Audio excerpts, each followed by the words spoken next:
Welcome to another episode of Keys and Bricks, Real Advice for Real Estate Decisions, a podcast that is proudly sponsored by Brilliant Elite Homes. Today, we are talking about an asset that has been creating wealth for generations, but it is always overlooked by new investors: land. From rapid urbanization to the rise of satellite towns and agricultural hubs, land has been the unseen gold mine in real estate. So if you've been asking yourself if you should invest in land, or even how or where do you even begin, this episode is for you. Before we dive in, let us do a recap of our previous episode. In terms of property titles, what the listeners need to be aware of, they should always verify the title to make sure it is legit, the owner is the rightful owner, and it does not have the encumbrances. Then you should always engage an advocate to assist you in terms of registration of the transfer. Then you should always understand the type of title, whether it's a freehold title or a leasehold title. Today, I'm joined by two guests. I'll let them introduce themselves to you, and then we will begin. I'll start on my right. Please introduce yourself. My name is Alan Karani, a retail expert. Thanks for having me. Karibu. My name is Brian Karemi, retail expert. Thanks for having me on the show. Karibu sana. So, Kenya's population is growing and cities are expanding. How is rapid urbanization fueling the demand of land? From a perspective of the urbanization and the conversion of most of the land from mainly agricultural to residential and commercial, then you find that where you used to get land which is for single use or for purposes of farming and mostly sustenance farming, because most of it you find, even the ones which are big estates, they were being converted now to residential areas. You have a lot of areas like Ruiru, Chuja, areas like Limuru, Zambezi, and when you go downwards, areas like Syokimau, which used to be a sisal farm. And even in other towns, you find areas like around Nakuru, there are places like Kiamunyi, there are places like Free Area, there are areas like around Eldoret also, and also around Kisumu. You find in those towns, the land which was generally around the town, as the urbanization migration happened, then more land was being converted from farming or even agricultural land to commercial and residential use. Yeah, I think for Nairobi, we can say due to that urbanization, there's a huge demand even for land in neighboring counties. You have Kiambu, you have Kajiado, you have Machakos. When you look at these neighboring counties, what you see is that the demand for land in that area, because mostly those counties were known for farming. Now, most of the land there is being converted into residential areas. And because of the stretch now in Nairobi, it's becoming like now the to-go-to areas. So, the urbanization is really causing a stretch in the major towns, and we see the demand for land. And as we all know, the land that has been there is the same, but the population is growing. 10 years ago, we were only 40 million. Now we are around 55 million. So the demand for land will continue growing, and we'll see. Even now, the prices and everything will continue going up because of that. Okay. So land used to be communal, but today it's one of the hottest commodities. How did this transition happen? The transition in Kenya especially is because everyone wanted to own a piece of property in form of land. Even where someone is not even living, where you are based in town for all the years you are working, at least you wanted to have a piece of land where you can build your retirement home. In most other countries, you find land is owned by the government and you are just given a lease hold period. But in the Kenyan aspect, and I think that came back from the colonial era, there was a lot of attachment to land because, as we say, even independence, we are fighting for the land. For the land, We are not yes. fighting for freedom per se. Yeah. We are fighting for the land because that is what the colonialists came and acquired from us. So they put us into small villages where now we are staying communally, but the farming land, which especially that one, which was very commercially viable from an agricultural aspect, they took it away. You will find areas around the White Highlands, what they call the White Highlands, Central Kenya, Rift Valley. They took a lot of that land. So when independence came along, the first attachment that even the people who came into power started doing is grabbing of that land. That land, yes. For purposes of not being politically exposed, I am not going to name names on this show, but we have people who own large, huge tracts of land. Yes. And then when people now came and attached that ownership of land as a form of belonging, then the land stopped becoming communal. So you find even where the land was inherited communally, people went and subdivided into individual pieces of land. Initially, the first days, it used to be tracts of maybe 20 to 10 acres. But nowadays, you find even there are places where they're even dividing into smaller pieces. Yeah, I think there's a lot that is happening. There's a growing of infrastructure. When the infrastructure is growing, there's need for land. You need land to build your roads. You need land to build your railways. So that as well is putting a stretch into the available land and making the prices to go up, or making it land to be a rare and very expensive commodity. If you look at industrialization, we need places to build our industries. So the demand for land, and Kenya being a country where everybody now is looking to grab a piece of it for either industrialization, infrastructure, or anything. So there are a lot of factors that are contributing to that, and I believe as we continue, you will see the increase in the prices, increase in the demand for the land. Yeah. So do you think that especially communities that really valued the communal possession of land are slowly also getting educated on the value of land and slowly giving or selling it? It is not actually getting educated in terms of value of the land, because they knew the value. Even you find communities which were pastoralists by nature. They used to keep animals, like in Kajiado, the general area of the Rift Valley, used to have a lot of communities which were pastoralists by nature. But now, as more and more people acquire the lands and put up fences to divide the land, and people do different things with their land, then you find those pastoralist communities are now being forced into smaller and smaller areas. You have a lot of human-wildlife conflict also, because again, we are even encroaching on land which was migratory routes for animals, like the elephants, like the wild beasts, the zebras.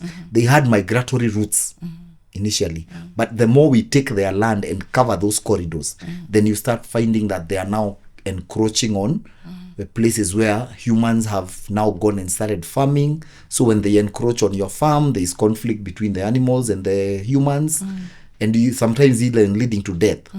But as I said, the concept of the land being of value did not just occur from, because in some communities the livestock was the valuable item. It was not so necessarily the land. Yes. But where do you graze the animals that you have? You have 100 cows. Where do you go and graze them? So you need the land for you to do anything else, either farm, do keeping of cattle, getting pasture for that cattle. So land is the constant factor for all forms of either agricultural or industrialization, you need to first of all Have acquire some piece of land.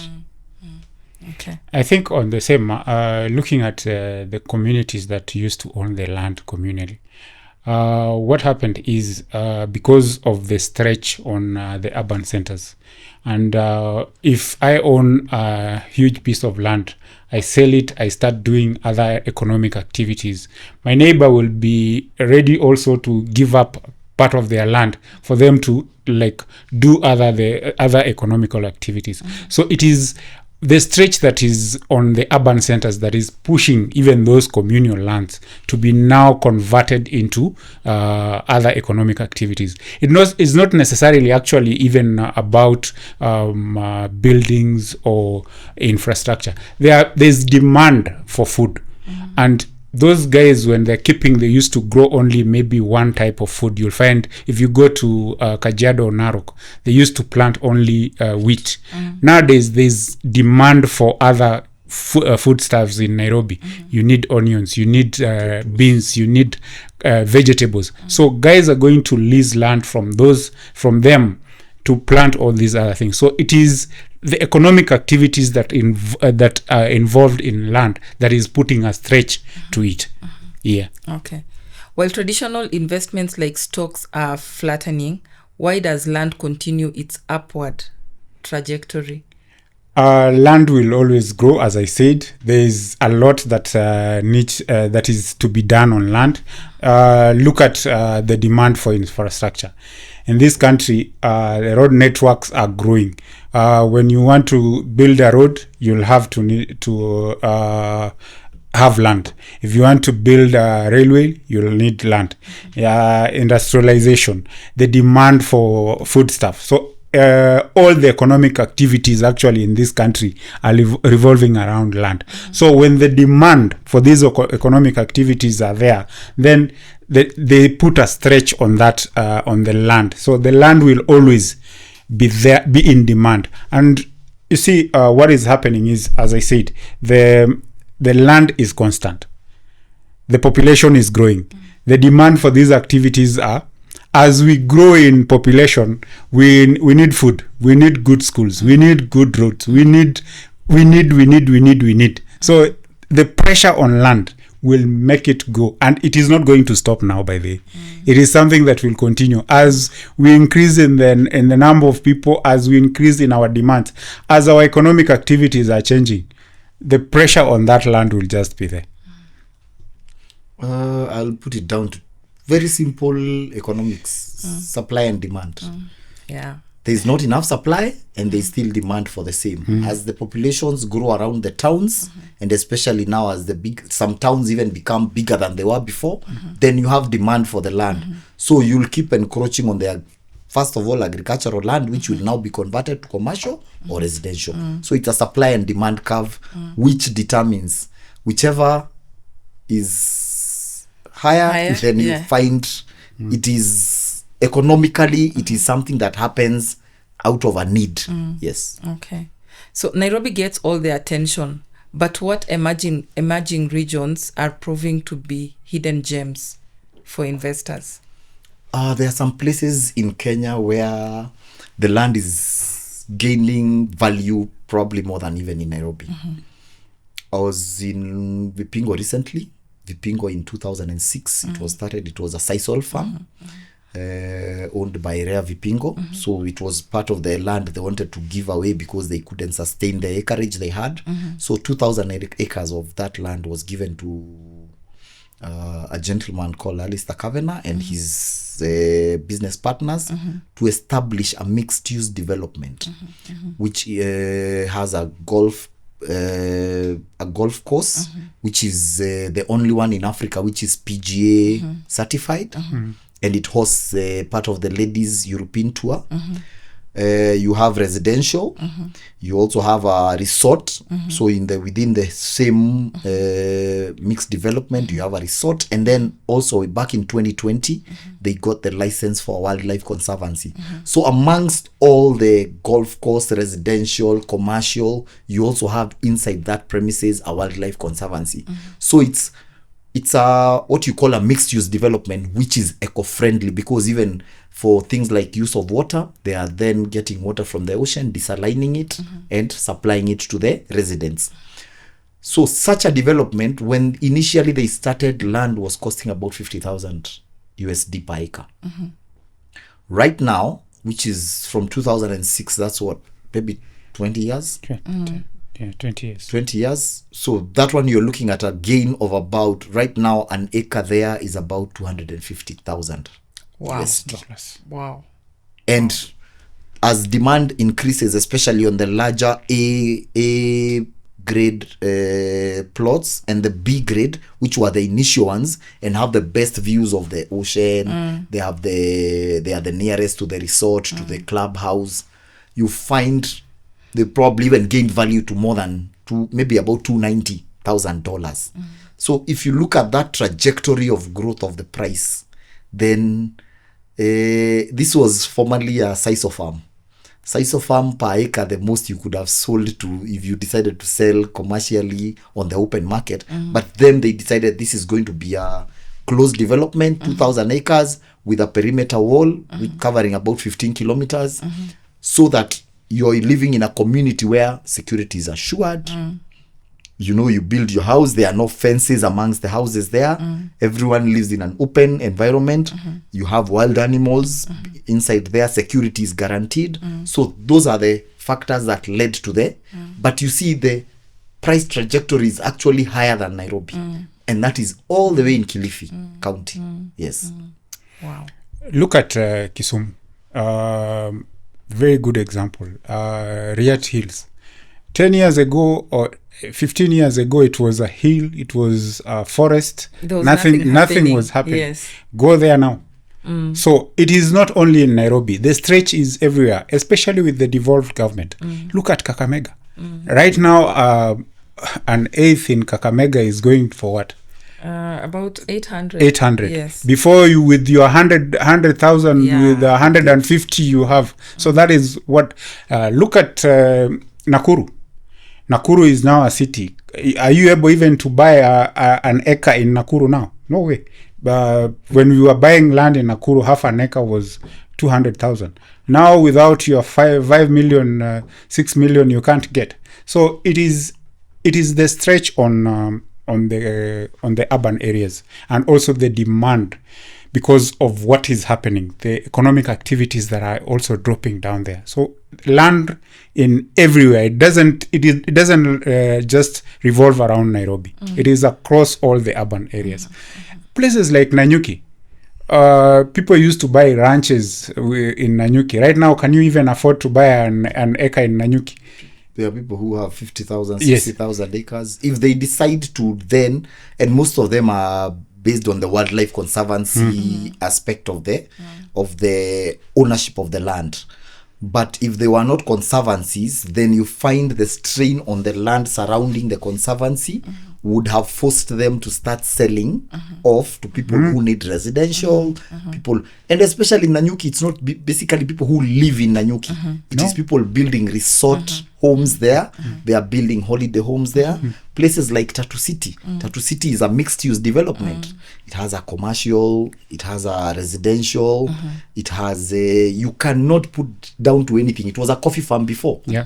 But when the prices of coffee started going down, the people there decided we are not going to have all this land put under coffee and then we are making losses. So let's convert this. But it was the pressure on the residential satellite towns of Nairobi, putting pressure on.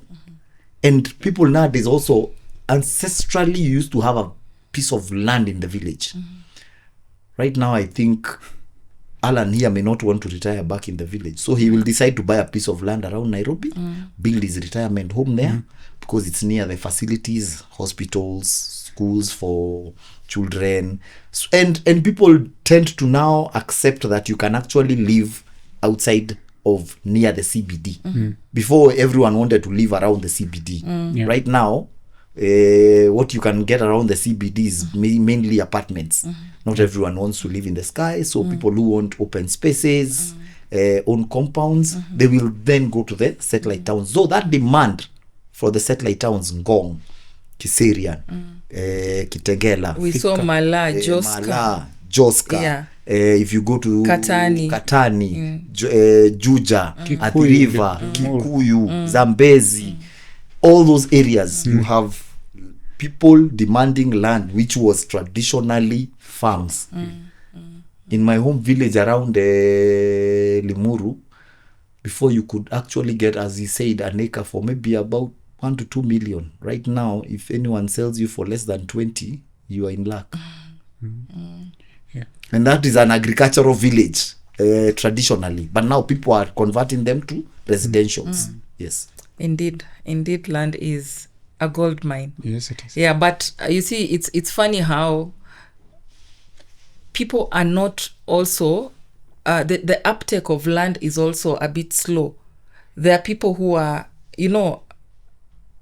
despite investors, there are people who don't really look at land as a great investment until they see someone acquire. Like I remember in Kakamega when there was a polytechnic that was made a national polytechnic, Sigalagala. yes. Before Sigalagala was made a national polytechnic, land around was very affordable. Yes. And then it was given that mandate to become a national polytechnic, and everyone was buying land and constructing hostels. Right now in Sigalagala, I don't think you'd get land. You wouldn't even get land for sale. It's the economic activities, the demand. development that is really pushing the demand at the prices actually for the land, because the demand now becomes high. As Brian said, it is with the demand and the supply. If the demand is high, your price will definitely go up. It is not only in Kakamega. Look at anywhere there is a college coming up, a town that is coming up, and an institution, even a hospital, because when the hospital is being constructed, there'll be need for housing for the people that are there. There'll be need for other infrastructure, for other economic activities. Those people that are coming there, they will need to have food. Where is that food going to come from? So it is the infrastructure, the economic activities, and even the urbanization that is happening that is pushing the pressure on the land. But then my question would be, do the locals foresee this and also invest? Because once you sell your land, that is it. Usually what happens is, again, it is a demand and supply kind of factoring here. So we are looking at a local who probably, I look at Konza as a very good example, because there was a point where the land prices are really shot up. Then the activity stopped for the 10 years of the Uhuru presidency. And then after this government came into play, then it started picking up again, because the focus then was on Northlands. But if you look at Konza, what was in Konza before? It was called Malili Ranch. It was a ranch for basically grazing cattle. Yeah. So it was open grasslands, no economic activity at all. When the Konza Technopolis was conceived by the people who were looking at Vision 2030, that area, all of a sudden, prices shot up from a base of 100,000 per acre, as Alan was putting it, to, you are being told 5 to 6 million for an acre after some point. And right now, when the Technopolis is coming up, then you find there are even residentials which are inside the park itself. They are going to build. There is an open university inside there already. There are companies taking up space there. It's 60 kilometers out of Nairobi. You do not expect people to live and commute 60 kilometers. So what will happen?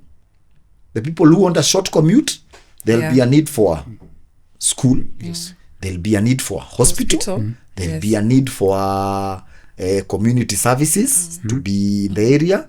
There'll be a need for good residential houses for the staff. There'll be a need for transport of the people commuting in that area. So you find it's a trickle-down effect. You'll find there's a shopping center that comes up in the area. You'll find a big chain of supermarket going and opening there. You'll find the staff who work in the supermarket. We are in retail. So minimum, probably in a small supermarket, you have about 70 to 100 staff working in that. in a hospital, you have about 100 to 200 staff working there. In the school, you have staff working in the school and also teachers. They all need accommodation. They all need a place to shop, to live. So that creates the demand based on the economic activity of that area. Another example is near the Cooperative College in Karen. You find the Karen area had very expensive accommodation, so people started going towards the Rongai side, at small shopping center called Kataka. It was absolutely, there was nothing going on there. And in a span of about 10 years, it has grown into a big metropolis. Yes. Okay. So how is infrastructure, new roads, bypasses, and the SGR shaping land value in these areas? Infrastructure is, as I said, is one of the contributing factors to the demand for land in itself as a project, and to the other economic activities. Because look at Thika Road, for example. The construction of Thika Road had a very ripple effect, not only in Nairobi, even on Thika itself. So now the commuter from here to Thika, commute time was shortened. So if I am living in Thika, I can comfortably work in Nairobi. Now, the demand for land in Thika and on the way to Thika shot up. How many estates are growing up on Thika Road? We have so many, and it's still growing. And even now, it is even splitting to the other side of the northern corridor, going towards the other side. So the infrastructure in itself makes it very, very hard, or makes it very easy for the development and the demand for land to go up. Let's talk expressway. Look at areas like Syokimau. Look at areas like Kitengela. Now, somebody who is living in Kitengela can easily commute to Nairobi, can easily work in Nairobi with his commute time being reduced. So the development of those satellite towns is becoming even more rapid than Nairobi itself. And land in that area is becoming even more expensive than Nairobi because of the demand. Right now, if you look at the growing of community centers and even housing in Kitengela, you will find very, very beautiful houses in Kitengela at a very, very high price compared to a house you can buy in areas like Nairobi near the CBD. So the growing of infrastructure is really a contributing factor to the land demand in this country. Again, if you look at the commute, as you say, the commute time reduces, but also have you looked at the costs? The cost also. If I look at Kitengela, nowadays, how much does it cost by maybe a public transport to go to Kitengela? 100 shillings. 100 shillings, yes. Thika is 40 kilometers away. It's the same price. So not just the availability of the transport, because when there are bad roads, no vehicles want to go on that road. Yes. But when the road improves and the commute time reduces, then even the fares come down. The rent in the further away you are from Nairobi, the lower the rent. So you find that most people now who are probably even starting life will prefer to live further away, pay lower rents, have a better quality of life compared to the person who's living around Ngara, let's say around South B, South C. Because as I said, you then compromise one for the other. But you see also the effect is not just on the value of the land, it is also on the cost of transport, the cost of commodities, the cost of living as a whole. The schools there are probably cheaper than the ones around the CBD in Nairobi. So you find it's easier living in the satellite towns but it is due to the availability of the good road network, the availability of trains. Nowadays, you have a train, I think, going all the way to Ruiru. On this side, you have one going all the way to Kitengela on the lower side. You have another one going on the way to Kibera, I think all the way to Dagoretti.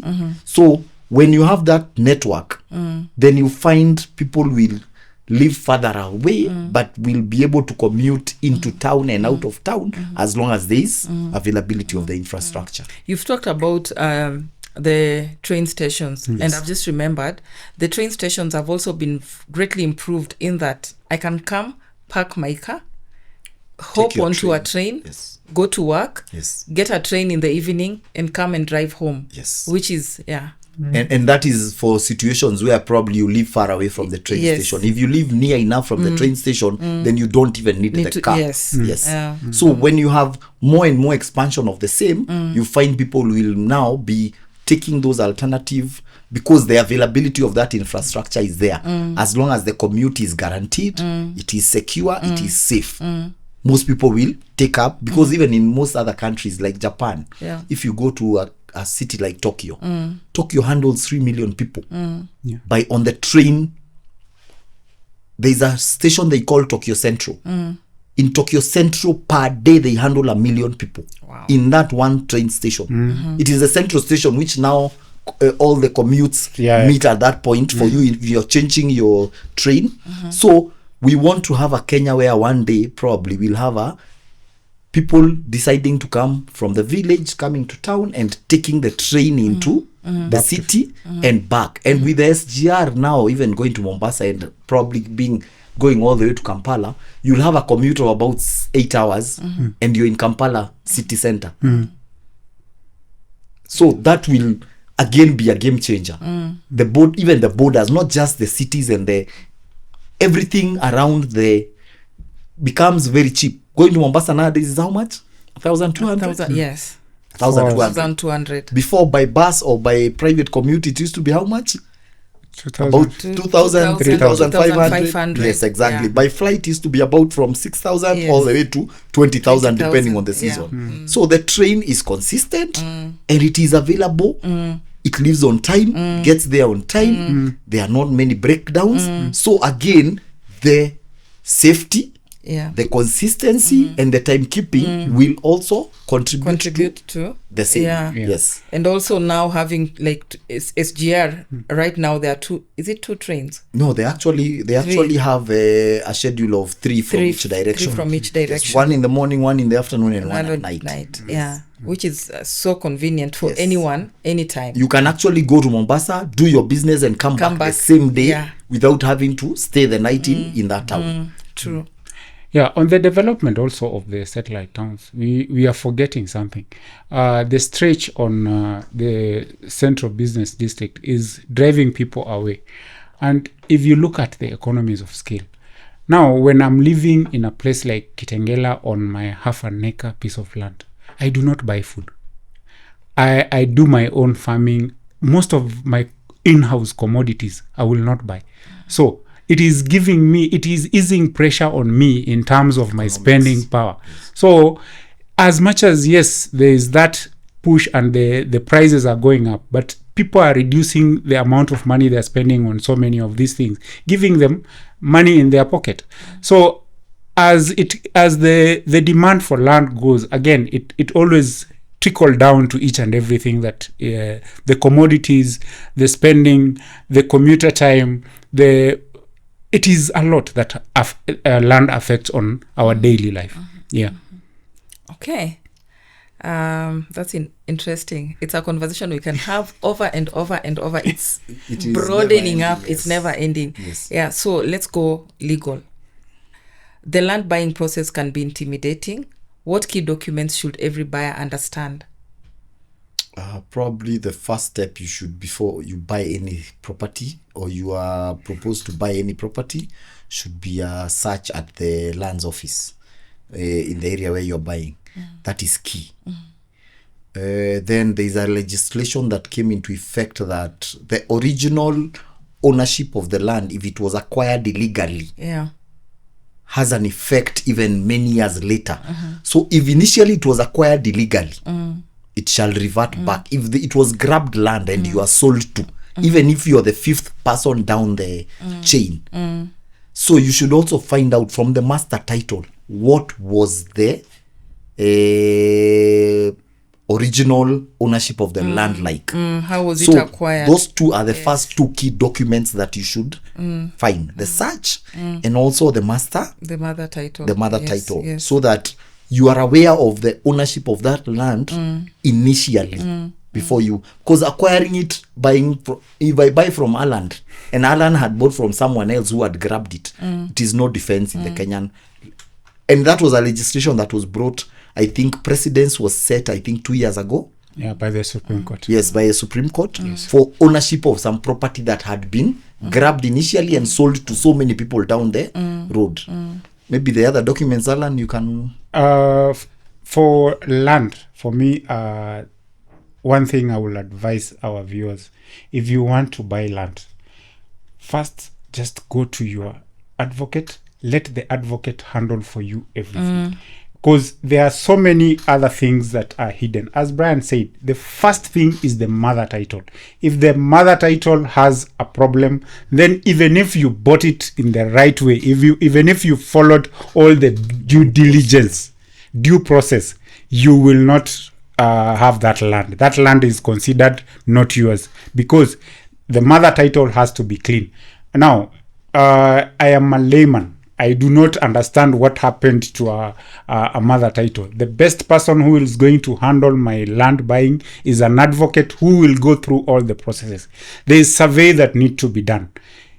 I might not even know the difference between the beacons on the land. My advocate is the one who understands that. So for me, my advice is get an advocate. Let the advocate handle the whole process for you. You will have an easy way out. And if your advocate tells you that this land has, it's called encumbrances or something, don't buy it. Let it be. Because you see, sometimes for us, we attach ourselves to things because of the price or because Brian bought a land from that, so I need to also buy land from there. For me, I have land that let me not attach myself to something until I am properly advised that this land is okay to buy. Then I will be able to put my money there. And I'm glad this episode is coming up after we've had an advocate talk about different types of titles. And I think also what you've said, Brian, about the mother title having an issue if it was acquired in a fraudulent way, then you can lose land. I remember in our previous episode, the advocate gave us a case study where there was a recent ruling in court, especially on the list. These leasehold titles. The leasehold, unless you understand the leasehold, you'll end up getting yourself into a lot of problems. Because like in this particular situation, she explained that the previous owner had a leasehold title that was expiring and they applied for renewal. So it is the land's office or something, there's a delay that happened there, but they applied the extension on time. And then this new buyer, who was now the new owner, also acquired a title. Remember, the delay is in the land's office. But this other buyer coming in their own way, they got a title. And they produced the title. But when they went to court, the previous owner had legal ownership of the land because they followed the due diligence, the due channel to renew their title. So titles are a bit very legal, and land buying is very sensitive. Yes. And it requires someone who is very knowledgeable on the topic, yes. in the law. Yes. Yeah, an advocate who will be able to guide you on how to do that. We've had stories of scams. What steps should buyers take to protect themselves? And when I talk about scam, I remember a recent case, not even a case, incident in our company recently, where someone had posted a property, and we were sourcing for a client a property, and someone has put a property out there for sale. So what does the team do? They go meet this buyer, this seller now, because we are looking for property on behalf of our client. When you get there, it doesn't exist. There are a lot of scammers in the country. As I said a few weeks ago, we have people who wake up every morning looking to scam others. How to avoid such people is, first of all, by use of the advocate, by use of a reputable property firm like Brilliant Homes. If that buyer had gone themselves, the one you're giving an example of, if they had gone themselves to buy and paid money to those people, even if it is a deposit for the same, what would have happened? They would have lost their money. So get a reputable firm, property firm like Brilliant Homes. Go and get, they can also, or you get your own lawyer, or you can use theirs, the advocate. Then for all the transfer of the land, then you are secure in the knowledge that these are the people who are in this business, they know what they are doing. Because any money you lose, whether 1,000,000, 100,000, is money you worked hard for. Yeah. So to avoid such losses, get a reputable firm, property, get an advocate. If it is a land surveyor, get a reputable one. Go do the search at the lands office. Those 4, if you do them the right way, then you are guaranteed you will not lose money. I think here we need to stress on the due diligence. Due diligence can help you a lot in terms of saving your money, and the person who will be able to advise you on the best way to do it is an advocate. If you want to do it on your own way, then there are the things that you need to check on. We said the mother title, the title that is existing. Go to your surveyor. And again, if the land does not have a title, please avoid it. Run. Stay away. Run, because there are guys who are coming up with this thing called a share certificate. This is not a title. And if you get somebody who is selling you land with a share certificate, just stay away from them, because this one is the first red flag. Yeah. But someone will argue out that I've bought land from my circle, so I know it's safe. Then the circle has to be very reputable, and you also find out whether they bought land, because again, not all circles buy land initially from the right people. I've seen circles which go and buy land which has been illegally acquired, and at the end of the day you are told later on to come and regularize by paying more money to the initial owners of the land. There was recently the East African Portland land down at the river. A lot of money, a lot of people lost money there. There was airport land down, people had built on land belonging to the Kenya Airports Authority. So you find there are a lot of, even when it looks very genuine because it is from a circle, you find out whether the initial owners of the land sold it willingly to the circle. Because again, even some officials of the circles, they are also fraudulent. Yes. There's the Kirima case. People were duped. People are now double paying for the land. So even with the circle, for me right now, what I've learned in this Nairobi is even the circle has to produce for me the mother title. I go to my lawyer, ask my lawyer, is this mother title okay? Then from there, I can be able to trust that circle. Because the Portland case, how many circles have sold people land there? And how many? Recently, we had demolitions. You've spent all your money on building a house, buying land, building a house. Then 10 years later, the house is demolished. And the land is not yours. The land is not yours. And you are told if you need to keep that land, you need to rebuy it again. So it is very clear. For me, let my advocate handle for me all this. Then when he gives me the go-ahead, I'm ready to put my money there. Preferably, even if you can afford buying it cash, you then attach it to a bank also, because they will also have their own due diligence. Exactly. So attachment to a bank would also be a good way of ensuring that It's the genuine. property is genuine, because the banks also have their own way of doing the background check. So just as a guarantee, even if you can afford it cash, give that money to the bank, attach that property to some mortgage facility which you can afford paying even quickly, even if it is a year. But then you know that you are secure in the knowledge that the land is safe to buy.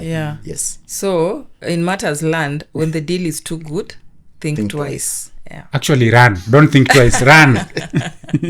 Run. So, what are different approaches in raw land, value-added development, or agricultural investment? When we want to invest, what different approaches should we? You can look at it from depending on what you want to do with the land. As you say, there is someone acquiring land for agricultural purposes. What do they want to grow? Find out from there are people who are professionally trained to know that land, whether it is suitable for whatever you want to do. I can't take land in Loitoktok and I want to grow wheat. I can't take land in Limuru and I want to grow onions. So for different products, you have land in different areas. And there are also, the government has aggregated some areas to different products. Like you'll find potatoes in central Kenya is well known, Nyandarua area for potato growing. But also nowadays in Narok, where the wheat is not working, you have some areas like Kilgoris where potatoes are also grown in large scale commercial. Onions do very well in the Kajiado, Lower Kajiado, Loitoktok area.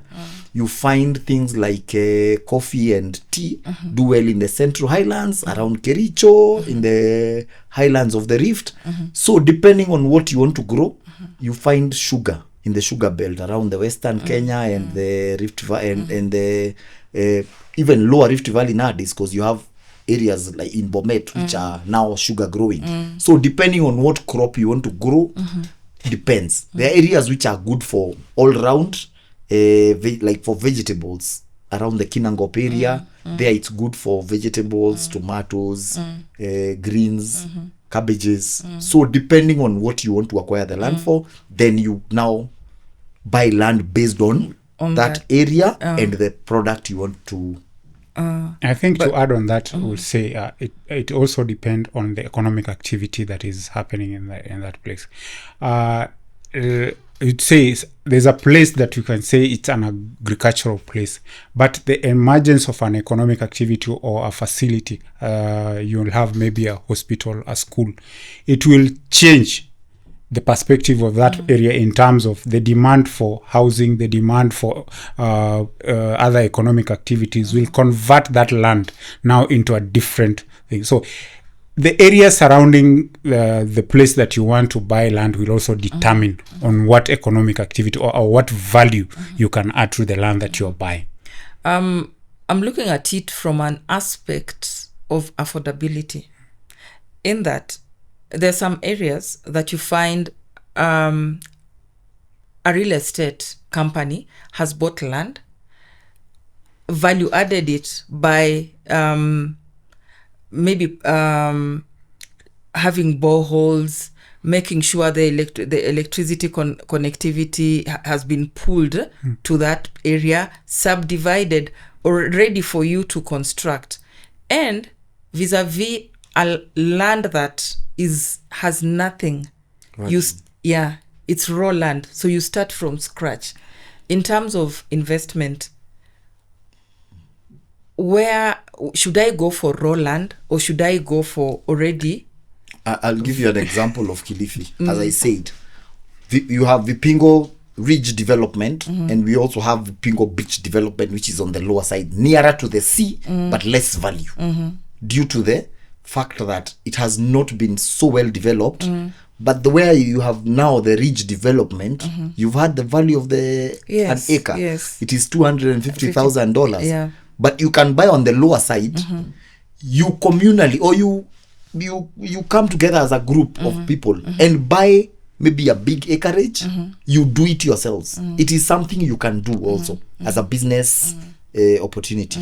You divide the land, then you now provide the services you would like to have, then you now sell at the value you want.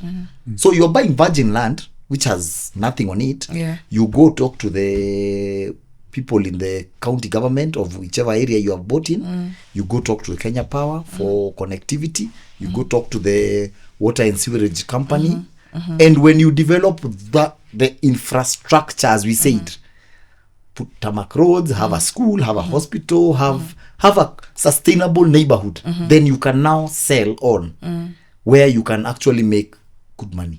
Yes. Okay. For buyers with limited cash, what financing options are we looking at? In terms of financing, I think this in this country we have so many financial institutions that are providing a very good opportunity for you. You look at banks, especially for land. They will give you a good financing. Go to SACCOs. When you save with them for a period of time, you will have 3 times your money, and you are able to invest in land.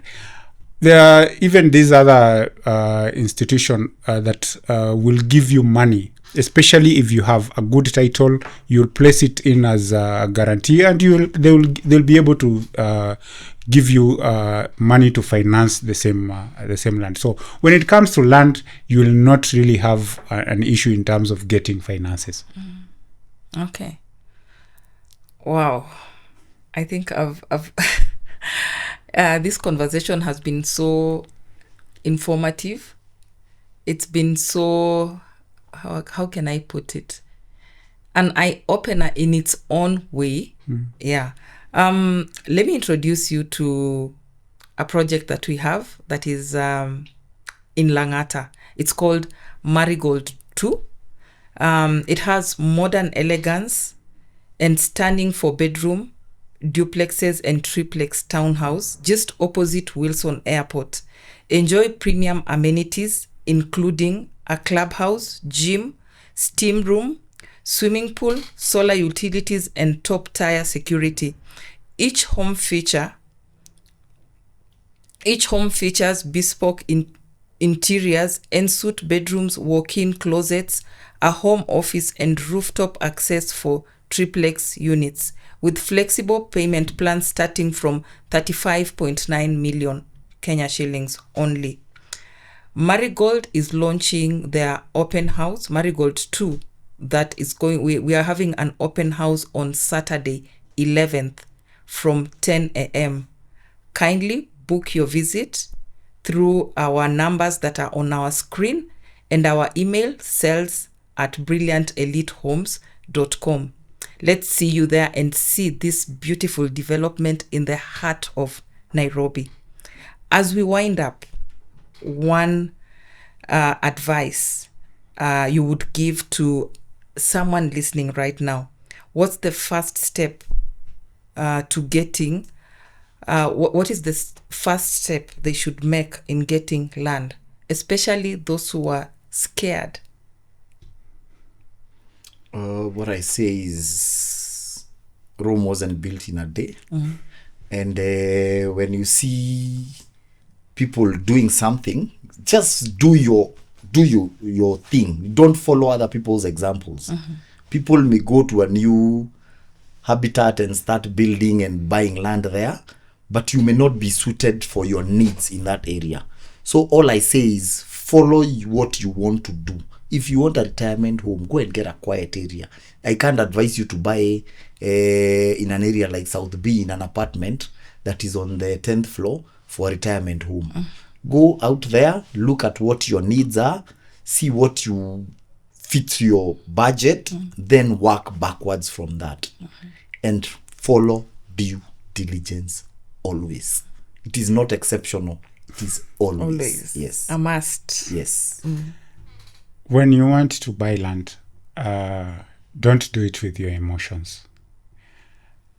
Take each and every step that is required. Have a very good conversation with your advocate. Let them handle all your documentation, all your legal work. And if you're looking at buying land and having a home, be it in Nairobi or outskirts of Nairobi, look at what you want. Look at the economic activities that are happening in the place that you want.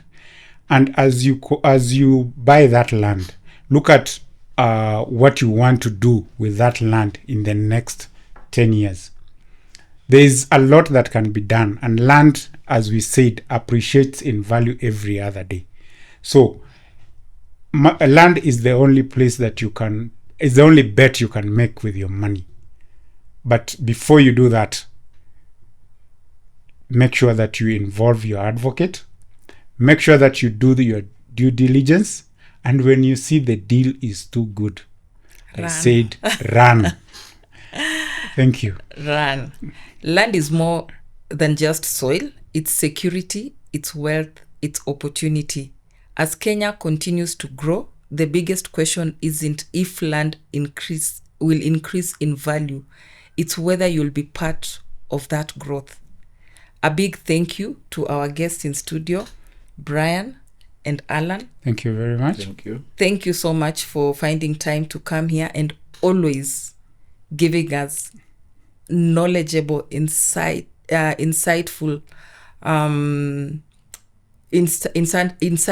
ideas and thoughts in the topics that you have been part of. Thank you. This has been Keys and Bricks. I have been your host, Lorraine Ashimosi. Till next time, see you.